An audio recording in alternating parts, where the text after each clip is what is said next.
So what's up mga ka-runners? So this is our day 50, day 50 out of 365. So today's run walk session. So coverage to ng almost 35 minutes na run and walking. So medyo late run na to, pero sabi ko nga pwede nyo isingit kahit anong oras ng running, kahit gabi na.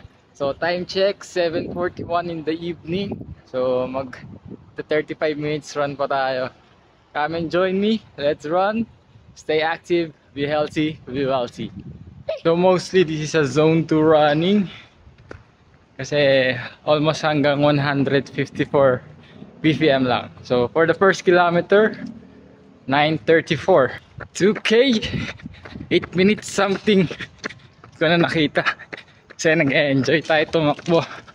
Let's go. So may benefits din pala yung pagtakbo sa gabi. Kasi yung masyado ramdam yung init. So yun, in 3K na tayo, 7:41. Let's go. Saka may enjoy mo yung hangin sa pagtakbo na malamig. So masaya din pala tumakbo ng gabi kasi peaceful yung paligid mo. Wala masyadong sasakyan, lalo na pag mga nasa village kayo or nasa gantong compound. So wala halos mga sasakyan na nadaan. And syempre press ko yung hangin. We're at 4K mark and di ko na natignan yung oras. Pero almost 30 minutes na tayo. So tapusin ko lang yung 5 minutes na walk. And tapos na tong run natin.